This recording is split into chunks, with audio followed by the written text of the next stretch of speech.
Thanks, everybody, for inviting me to be here today. My name is Alan Thompson. I'm the Public Information Officer for the El Dorado County Amateur Radio Club, and I'm also a commercial satellite internet field technician. And some of my clients include Bank of America, the FAA, and T-Mobile. Today, we're going to explore some of the emergency communications failures that occurred during the Camp Fire and also elsewhere.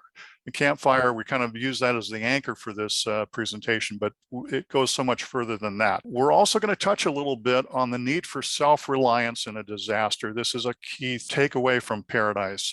And let me say right off the bat, I'm not a first responder, and I'm not an expert on wildfire or how to fight them. I'm basically just a radio guy, and I'm sharing some of the things that I learned about wildfire and cell phones that affect all of us.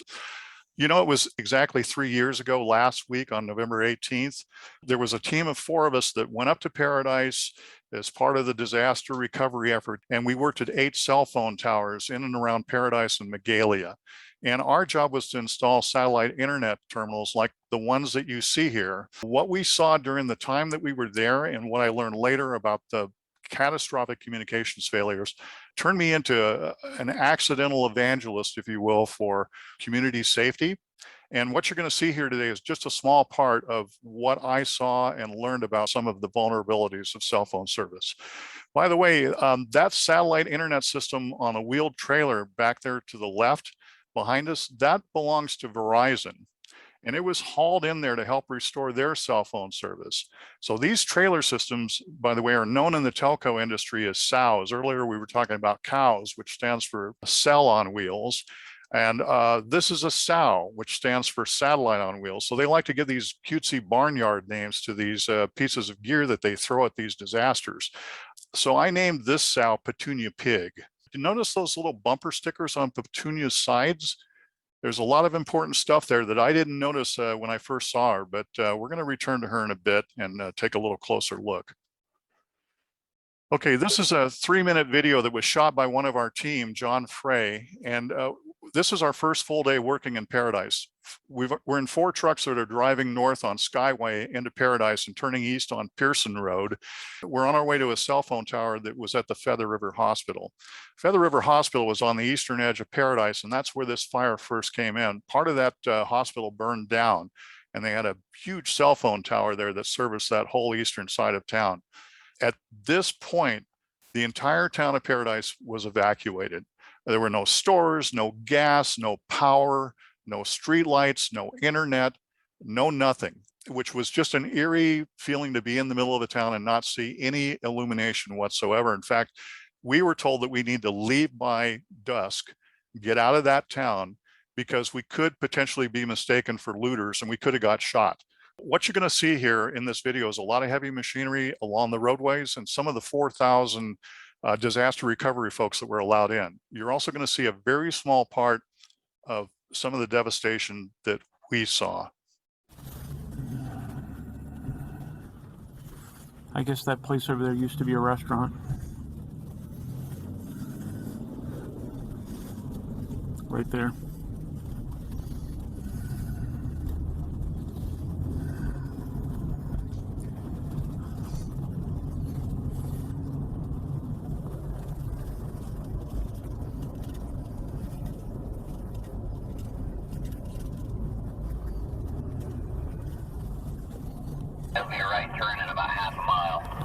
By the way, we're using FRS radios in these trucks. No cell phones, nothing's working up there. I was the only ham radio operator in the group, and so we were using just simple blister pack FRS radios to stay in touch with each other.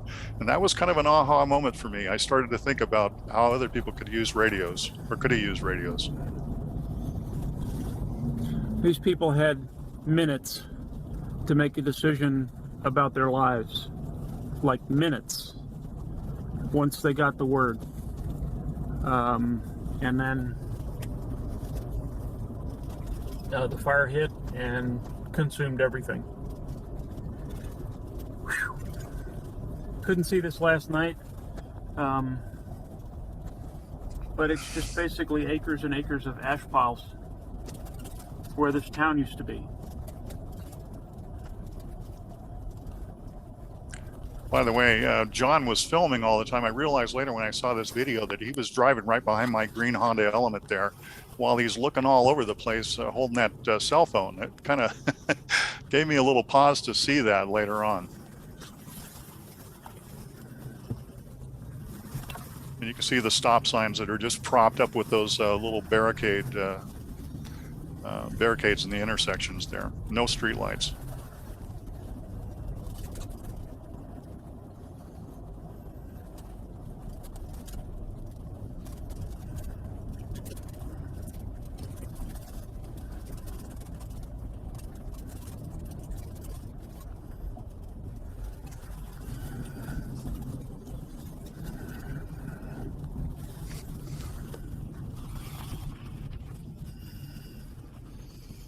And some places were spared.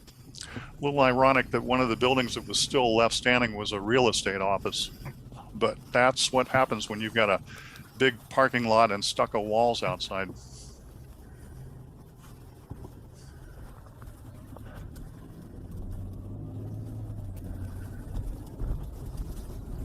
And then you have lots like this that the only thing standing is a chimney.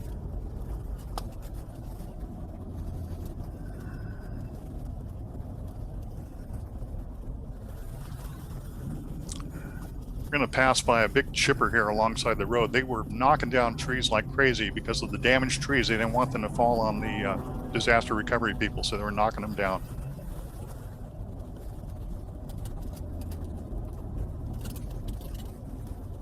And then that's how survived. This is craziness. And we're going to see some more craziness. About 95% of all the buildings in Paradise went up in smoke in that fire. 19,000 structures were destroyed. Okay, we're going to actually back up here to November 6th, 2 days before the campfire. NOAA had issued a red flag warning, and PG&E had alerted 70,000 households in the area there in those counties that they might turn off the power. And this alert has some implications that we're going to come back to in a bit here on the day of the fire. Okay, what you're going to see next is a timeline of the fire. There's going to be several audio clips of the radio traffic from CAL FIRE, Butte County Sheriff's Office, Paradise Police Department, 911. Radio is a big part of what this presentation is all about. This next part is the voice of Matt McKenzie, a CAL FIRE captain who was first on the scene of the ignition point. And he later said that if he could have got closer to the fire with his crew, he might have been able to put it out. We have eyes on the vegetation fire. It's going to be very difficult to access. Camp Creek Road is nearly inaccessible. It is on the west side of the river, underneath the transmission lines. Have about a 35-mile-an-hour sustained wind on it. This has got potential for a major incident. Requested 15 additional engines, 4 additional dozers, 2 water tenders, 4 strike teams of hand crews. And I'll get back to you on a reporting location.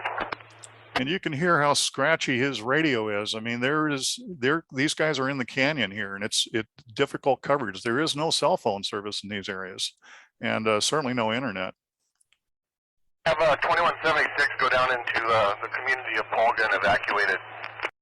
Okay, Polga, it was very close to the ignition point for the campfire. It's basically an abandoned mining town that somebody bought and then turned into an artist retreat. There's 20 cabins there. There's no internet service and there's no cell phone service, and there's only one landline telephone.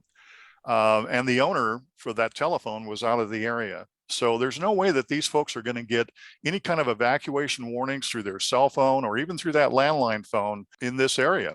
Even if it's sent out over code red, or they're not going to get it. So they had to send firefighters in there manually to help get people out of there.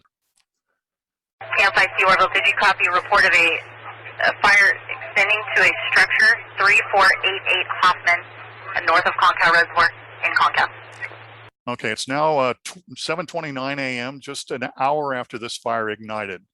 And the fire has already traveled 4 miles to reach the town of Concow. Most normal fire fronts will spread at the rate of maybe 1 to 2 miles per hour, but this one was being propelled by 30 to 50 mile an hour winds. So it covered 4 miles in that hour.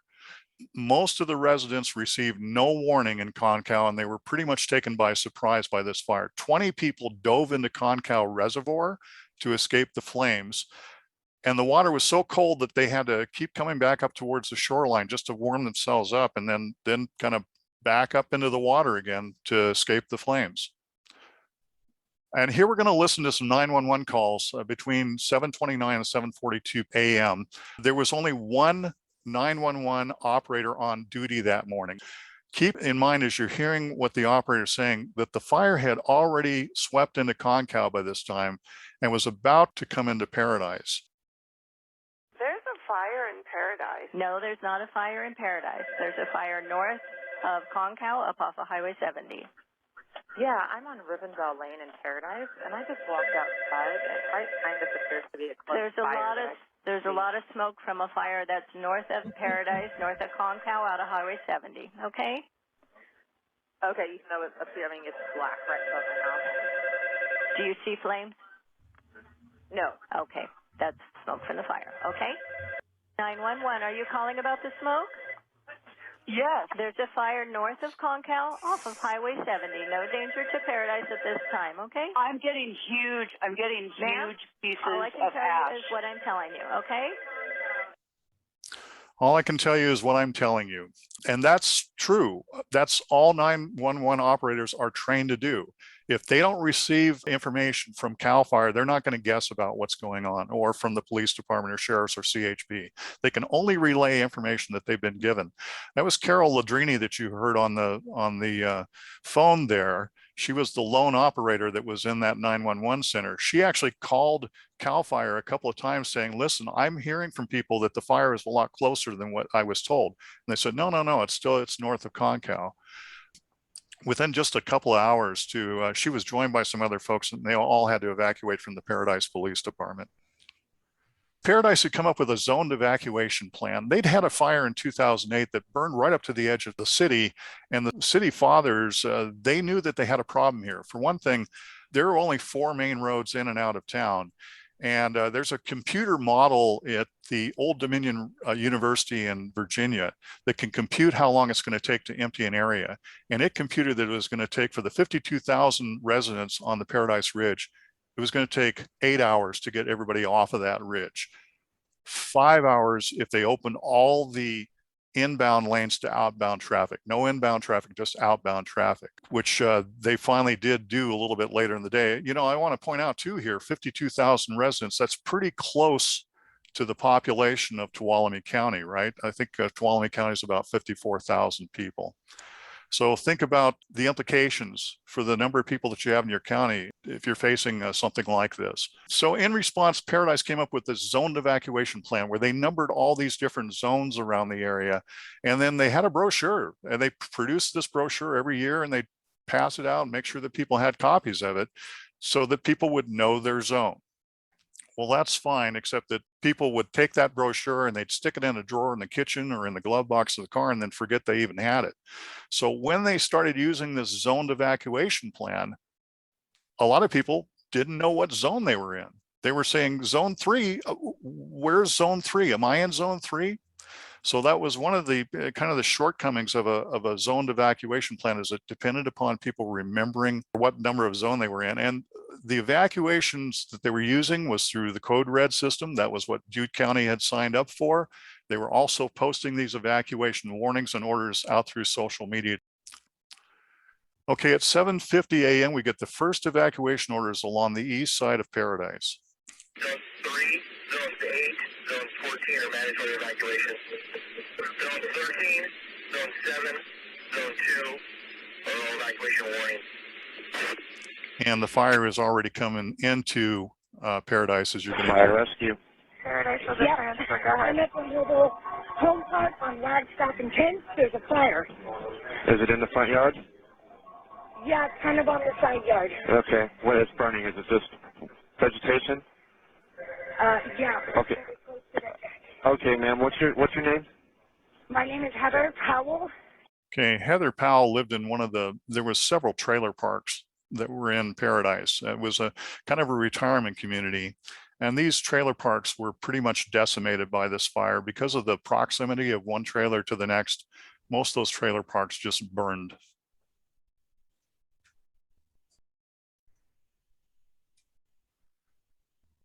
Okay, now at 8:03 in the morning, we're going to hear some radio traffic. If you'd had a scanner on and you were listening to the CAL FIRE dispatcher, you would have heard this evacuation order.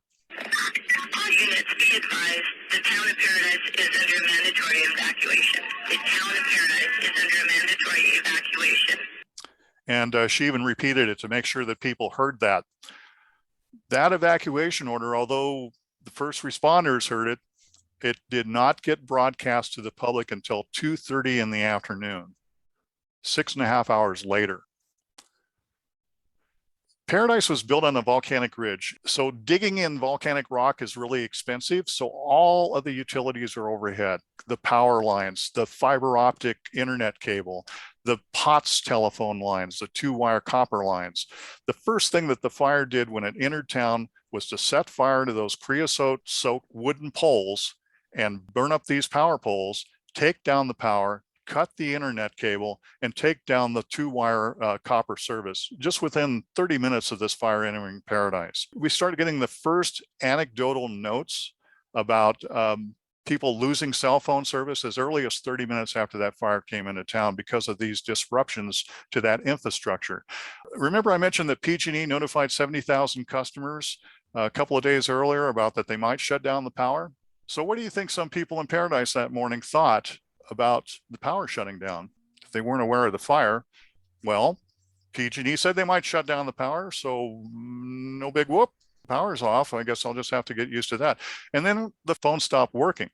So what are people supposed to think about that? Well, the power's off, so maybe my phone won't work because there's no power. Does anybody have any idea what the minimum regulations are for cell phone towers to maintain backup power? Is it 1 hour or 8 hours or 24? Okay, we're going to try and answer that question a little bit later. And also you can post your guesses in the chat if you like as well. They're just plugging up the roadway and making it hard for first responders to get through. Okay, so they're still trying to crank out evacuation warnings and orders, but a lot of people didn't wait for that. They got on the road right away. This is only 8:45 a.m. This fire is coming to town. People have already gotten their trucks and their cars and their RVs, and they've plugged up the roadways. The traffic came to an immediate standstill in Paradise. Nobody could get anywhere there. This is the intersection at Skyway and Elliott Road. That's the Butte County Sheriff, Corey Honey, and his daughter Cassidy, she's in the Paradise Police Department. So they're trying to unclog that already snarled traffic, and they're having some real difficulty trying to get people moving. I talked to people later on about how they found out about the fire. Most people did not get any kind of a warning or an order. One guy told me that he went to let his dog out, as he does every morning. He opened the front door and he heard propane tanks exploding in the distance. And so he knew it was time for him to leave. And that's how a lot of people found out, or they found it out from their neighbors. Okay, so you see these zones 3, 8, 14, 2, 6, 7, and 13 there. Those are all at 9 o'clock in the morning, mandatory evacuation being issued by code red. Yellow is the evacuation warning area, 5, 11, and 12. And I want to point out here that no warnings or orders were issued for zones 1, 4, 9, and 10 along the west side of Paradise. That's about 6 square miles of the town that got no warnings, got no orders until 2:30 in the afternoon when the mandatory evacuation for the entire town was announced. What really did the damage here was that this was an ember firestorm. This fire changed its character as it entered town. Up until that point, it was a fast-moving brush fire. But as soon as it started setting these houses on fire, it moved along the ground in this ember cloud that set other houses on fire. People compared it to what happened in Dresden, Germany during World War II, during the firebombing that was done there by the Allied forces. And this is what spread the fire. This was not a canopy fire, by the way. When we came up there, I don't know if you noticed in that video, but the trees above about 20 feet were all green. So this didn't spread through the canopies of the trees, it spread along the ground. we've got traffic just jammed to a halt in these roadways. The fire came down to the roadways. In many cases, it exploded the tires right out from underneath the cars. People abandoned their cars and fled on foot.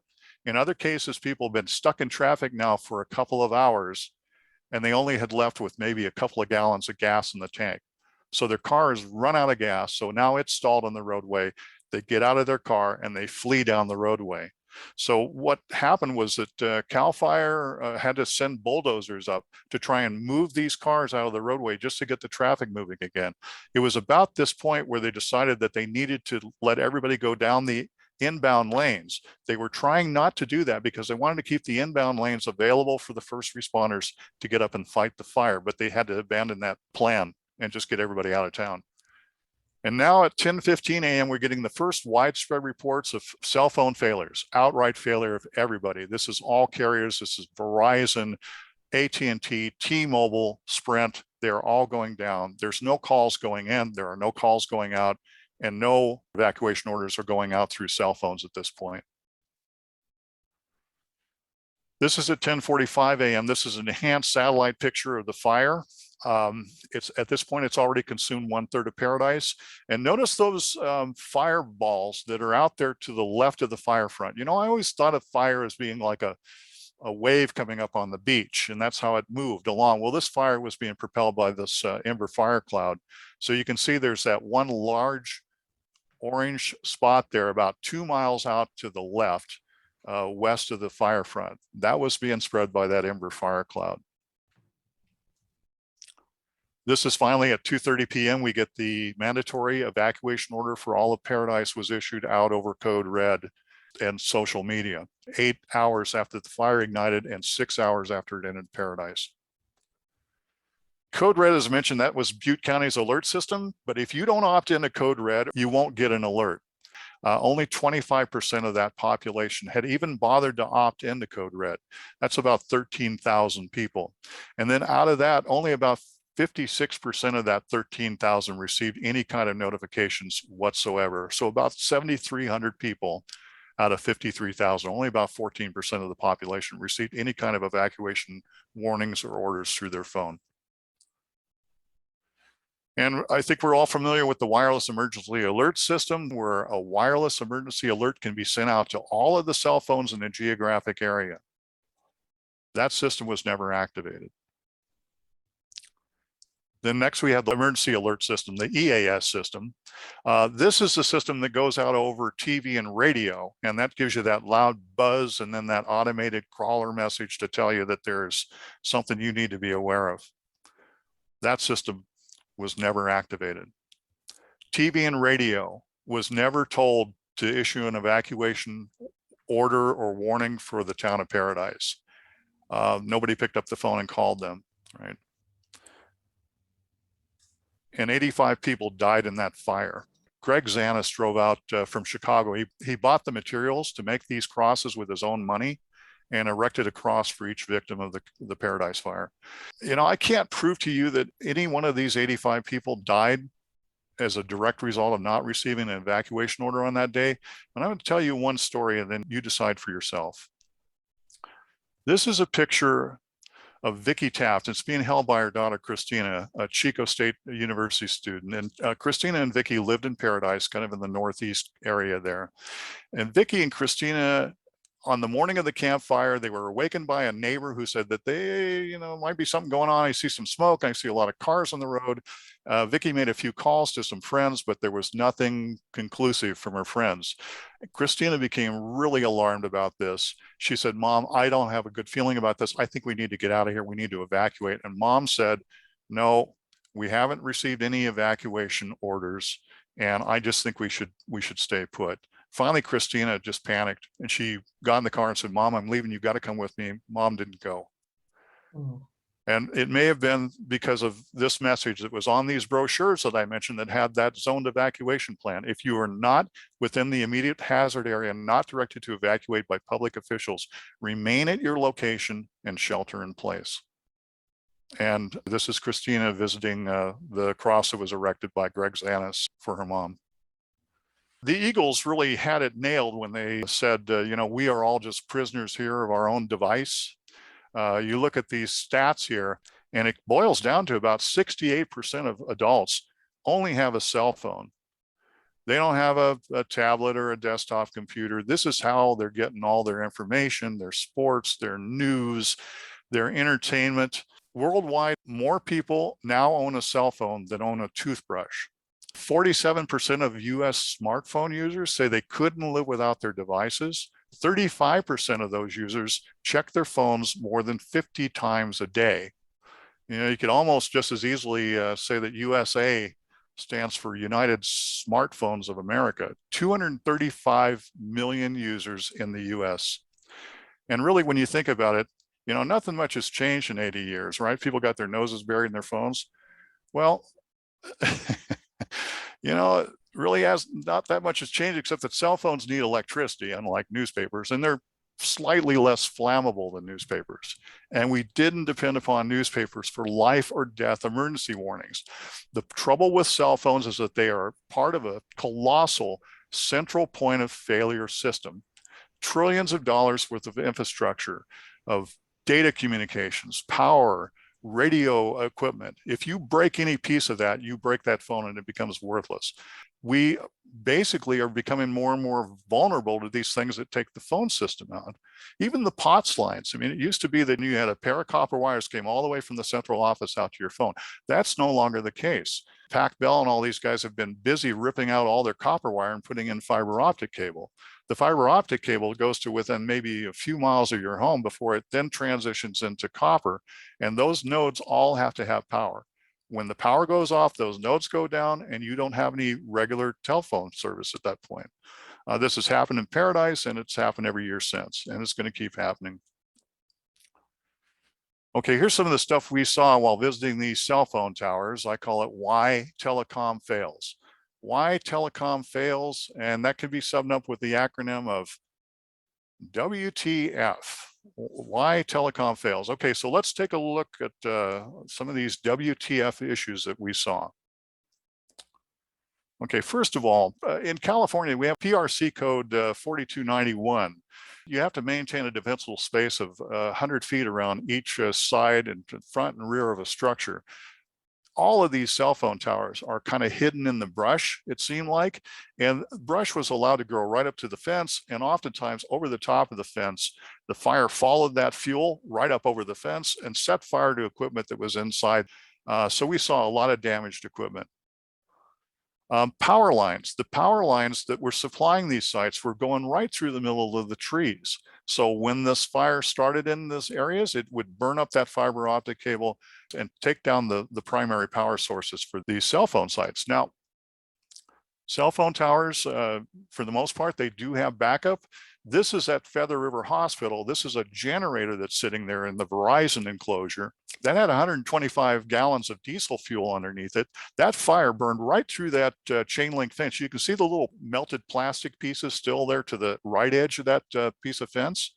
So it set fire to that plastic. Plastic does indeed burn, and it blew right through that fence, set that generator on fire, and took out the backup power at this site. Okay, it also melted. There's some 1 and 2 inch heliac coax cables you can see there in the background that are going horizontal, and then they go over to the tower. It melted those heliax cables and destroyed the internal insulation layer in there.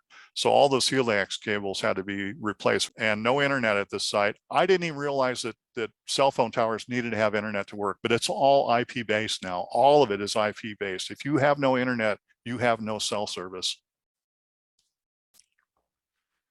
That thing on the left there, that's Verizon is busy with a cherry picker up there, putting up a point-to-point microwave relay link to try and restore their cell phone service, to try and get their internet connection back up and running.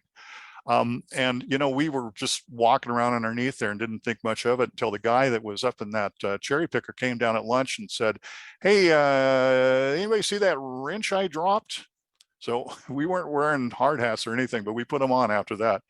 And then over on the right side there, that is, you know, we were talking about cows and sows and so on. That piece of equipment there that says FirstNet on the side, that's called a sat colt. That's a satellite dish or a sow combined with a cell on a light truck. So it has everything there. It's got the satellite for the internet. It has power. It's on wheels. They can roll this stuff in. The trouble is that this equipment isn't pre-positioned. It's not ready to go when these fires hit. You know, it's always after the fact. Now on the East Coast where they have hurricanes, and in the Midwest where they have tornadoes and they know that there's bad weather, they can pre-position a lot of equipment and kind of get it ready for the storm that they know is going to be coming. But for fires, you don't have that kind of luxury. Also on that AT&T Sat Colt, you notice you can tell it's AT&T because of that distinctive Death Star logo. And then you'll notice that it says FirstNet on the side. Does everybody know what FirstNet is? FirstNet is AT&T's solution that they're selling to municipalities as a protected cell system, if you will, that is going to make sure that the first responders have communications, even if the rest of us don't. Okay. The trouble is that FirstNet depends upon that same infrastructure to be functioning, or else if the infrastructure is down, you've got to roll these trucks in there to help support that service, keep it up and running. Both their consumer grade service and the FirstNet service has failed repeatedly. And the latest failure was that during Hurricane Ida in Louisiana, and it disabled 911 service. It took out cell phone service for everybody, and it took out cell phone service for the first responders.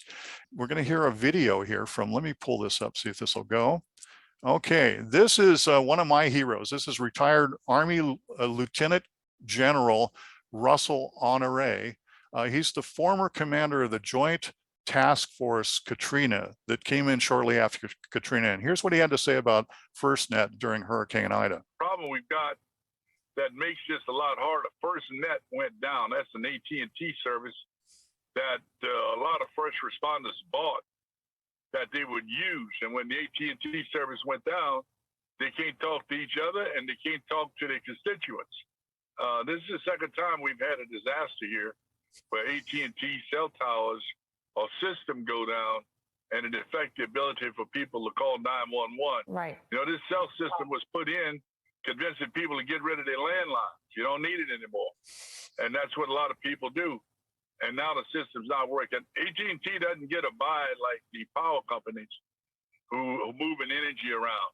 They can put the towers up that can be lowered and put back up, or they need to have standby towers. Right now, search and rescue and response is going to be slowed down. People can't even apply for FEMA in the majority of this area because AT&T is not working. And this is not the first time this has happened. They do not get the act of God excuse like the power company does.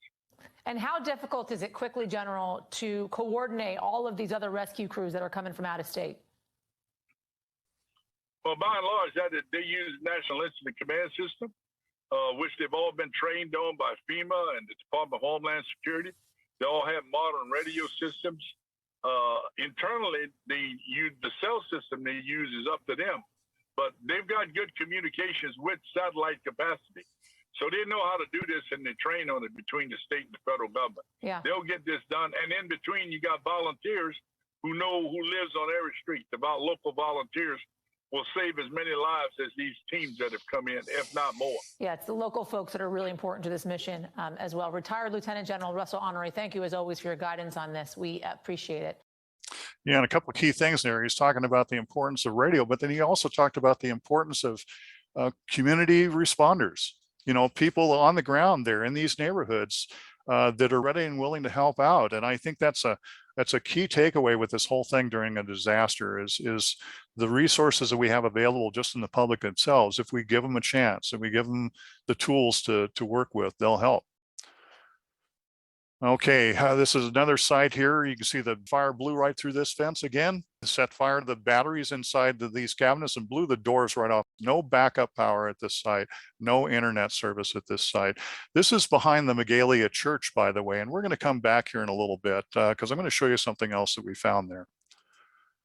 And remember we talked earlier about how much backup power, what the regulations are for backup power for cell phone sites, an hour, 2 hours, 6 hours, 8 hours, whatever. Well, the fact is there are no regulations there is nothing in place to compel cell phone providers to have any amount of backup power, at least not on the federal level. And most of them do have backup power. Let me be clear about this. It's not like they're skipping this, but it's all across the map. I talked to one T-Mobile technician at the Feather River Hospital site, asked him how much backup power he had there, and he said 30 minutes. I said, 30 minutes?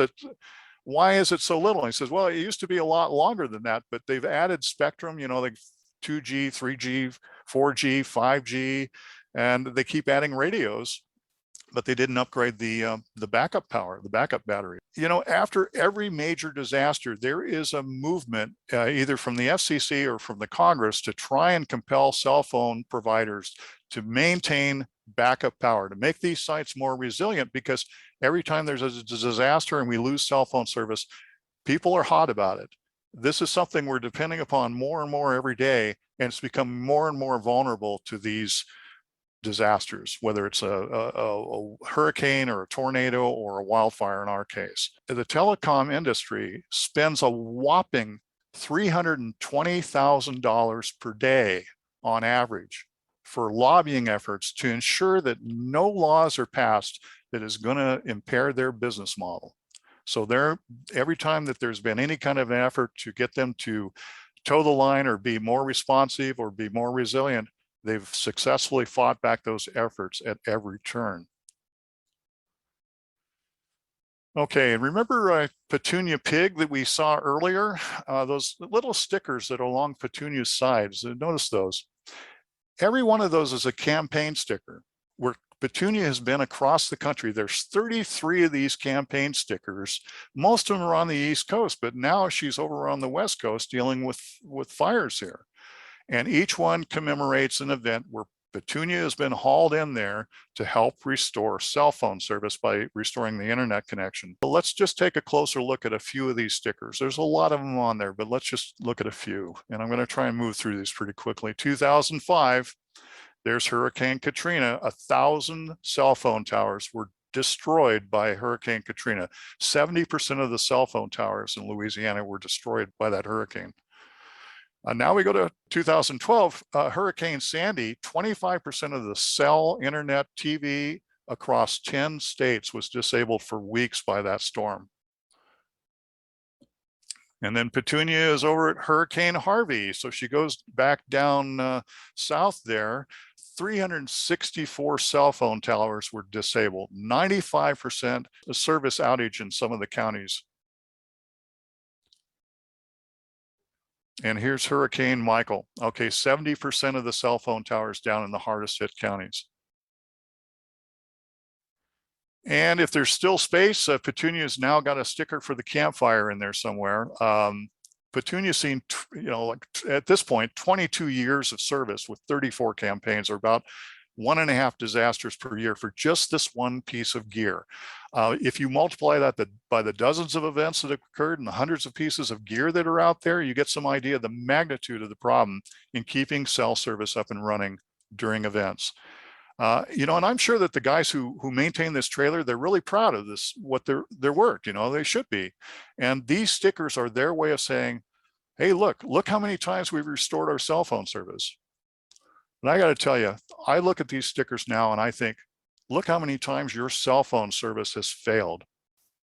Obviously, there's a major problem and it's not going to be solved anytime soon. Even if we get all this other stuff solved about internet and power and so on, there is the capacity issue on these cell phone towers. We were talking about this early on just before we started the presentation. In the same way that they can only build a bridge that can handle so many cars, they can only build a tower that can handle so many calls. And this is a picture of the Oakland Bay Bridge, Oakland-San Francisco Bay Bridge. Now, I don't know how many of you have been across that bridge? Probably most of us at one point or another.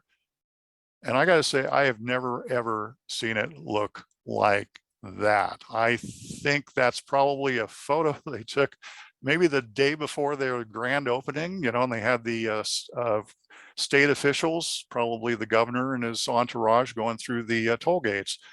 Now this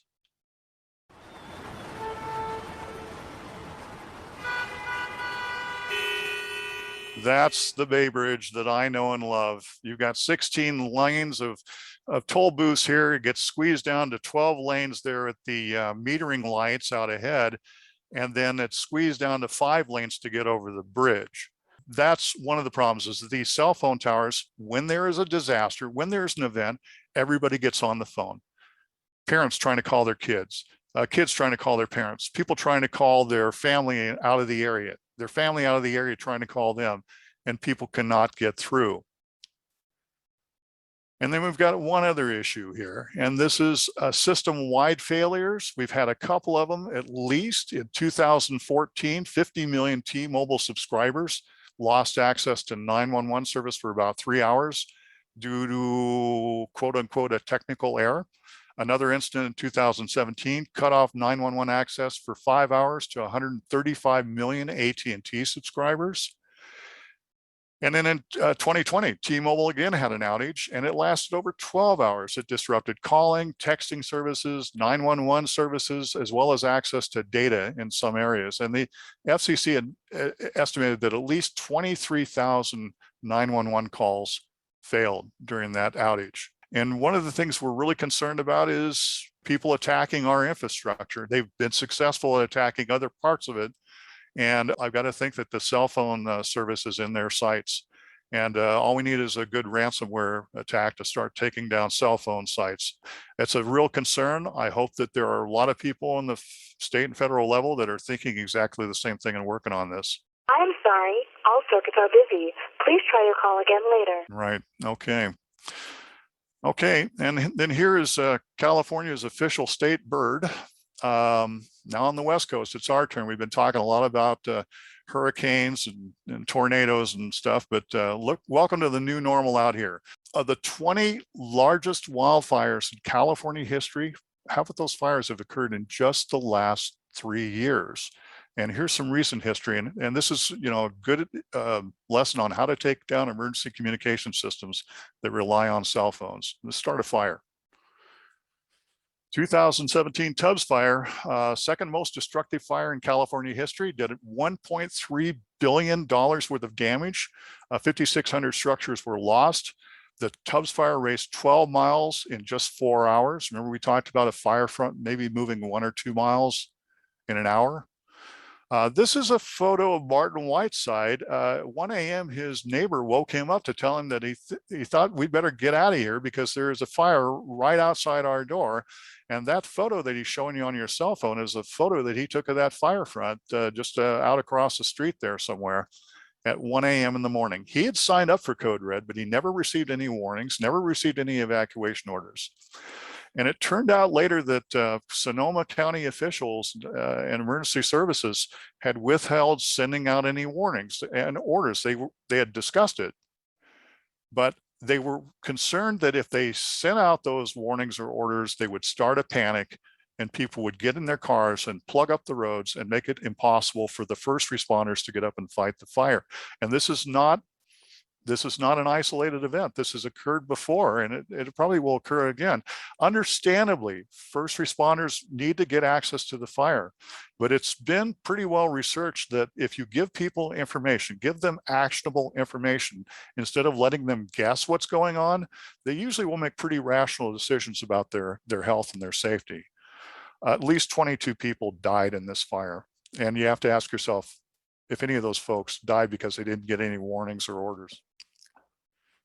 Okay, this is James Gore, District 4 Supervisor in Sonoma County, California, and he's speaking about the 2017 Tubbs fire here, which happened in his district. This is a FEMA presentation on building resilient communities, and you can see this presentation online. It's really well worth watching. It's a very sobering message to relay to your community that is in your time of most need, you might be alone. And I was recently with a dear friend, a chief of a fire department up in North County, who said that at a town hall. He said, unfortunately, when you need me most, I probably won't be able to get to you. When you need me most, I probably won't be able to get to you.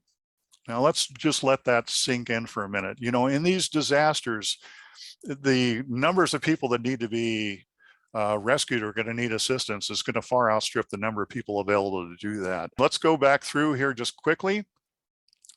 2018 Camp Fire. That was the most destructive fire in California history. $16.65 billion. It was also the most destructive wildfire ever recorded worldwide. And the Kincaid Fire, this was in Sonoma County in 2019, 77,000 acres, 190,000 people forced to evacuate. And what we found out with the Kincaid Fire is you don't need to have a fire right in your backyard to shut down your cell phone and internet service. Right after this fire started, PG&E shut down the power to about 3 million customers. And we had outages all across Northern California, didn't we? And you had some here in Tuolumne, but Marin County was most affected. 57% of their cell and internet service was taken down. Calaveras, 39%, Sonoma, 27%, El Dorado County, 15%. We started to lose internet service and we started to lose cell phone service here, even though that fire was 100 miles away. And Tuolumne County, it came in at 14%. And the PG&E, this was the shutdown map that they had there in 2019. Areas in red is where they might be shutting the power down. Pleasanton Police Department, by the way, had a little fun with this. They drew up their own map. And if you were in one of these areas and your power was off, that's what it felt like. It didn't matter the rest of the state. Everybody was out of power, right? So what could be worse? PG&E shuts down the power. A fire breaks out. Our cell phones aren't working. And we can't get any evacuation orders, can't get any evacuation warnings. All right, 2020 fire season. This was a record breaker, folks. Almost 10,000 fires. 4.4 million acres burned. That's over 4% of the state's 100 million acres. 6,800 square miles. That's almost as large as the state of Massachusetts or New Jersey that burned in 2020. August Complex Fire, that was the first California gigafire. That was the first fire to have more than 1 million acres burned. 1,600 square miles were burned by this fire. Largest fire in California history. LNU Complex Fire, 6th largest wildfire in California history. 363,000 acres burned. 11th most destructive fire. And that LNU complex fire burned over a major TV and radio communication site on Mount Vaca. That was the main terrestrial TV and radio communications bridge between the Bay Area and the Sacramento Valley. 30 different sites up there, amateur and public service radio repeaters and equipment. This is the 2020 SCU complex fire. This was the 4th largest fire in California history. 222 structures were destroyed, 6 counties, more than 50,000 people were forced to flee their home. 2021, the Dixie Fire started on July 13th, 2nd largest fire in California history. By the way, that is the first fire that in recorded history that burned over the top of the Sierra Nevadas and down the other side. Actually burned clear out to Highway 395. It also cut the fiber optic cable, disabled phone, internet, and 911 service in Lassen County, and also destroyed the town of Greenville. There were 1,300 structures destroyed. 75% of the buildings in Greenville were wiped out. And let's not forget Tuolumne and Mariposa County. Just quickly, you know about the 2013 Rim Fire and the destruction that it did. And also here's a shout out to TCARES. I think there's some TCARES folks here. I know that you guys help provide communication support for the Red Cross during that fire. And then you had the Detweiler Fire in 2017 in Mariposa, 81,000 acres. That fire destroyed the TDS telephone lines and facilities that were feeding Bear Valley and Mount Bullion, right? And the Donnell Fire, you guys have been pretty lucky so far. I mean, really, in terms of most of these fires have been north of you, but I'm afraid these conditions are getting worse and they're spreading. And then now back to the present. This is the Caldor Fire, which was right in our backyard in El Dorado County. This was the 2nd California wildfire to cross the Sierra Nevada crest and burn down the other side. Came within 5 miles of South Lake Tahoe. 50,000 people were evacuated. It was the 16th most destructive fire in California history. This is a picture of the evacuation here, 50,000 people on their way out of town, and this is up in South Lake Tahoe. Also, the town of Grizzly Flats was completely destroyed. 1,200 Grizzly Flats residents, 545 homes, 440 of those homes were destroyed. And let's hope that none of us ever experience a disaster like the ones that we've just covered, because it will be the worst day of our lives. And will also be the worst day in the life of our community. And, you know, in spite of all of the preparation you do, nothing can prepare you for this. It's not real until it's real close. And this one was right in our backyard. First of all, I want to give a shout out. I know we've got some first responders here, and thank you guys. God bless you for what you do to help keep the rest of us safe. Every day you risk your life to help save ours, and I can't thank you enough. The message here is to prepare to help yourself. We're just going to have to be self-reliant. And I've got a great video by Chris Smith. He was one of the folks that evacuated from Paradise. He escaped with his family, and he put this documentary together. And we're just going to watch a snippet of one of them. Wherever you are, we have to think about what would happen if we had a Katrina, and it flooded the entire New Orleans area. What would happen if we had a fire and it didn't just glance across Paradise but burned through Paradise, or an earthquake that destroyed the Los Angeles basin? Those are all things that we know are at risk, but it's hard to get your mind around that magnitude. Communication is the key, but in our modern world, the most advanced communication systems can also be the most fragile. Literally, one of the first things destroyed by the Camp Fire was the phone, internet, and cable lines serving the Ridge and the Oroville EOC.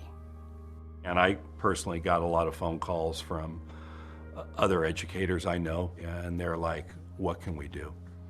My first is communication. I think always in a natural disaster, communication is the key.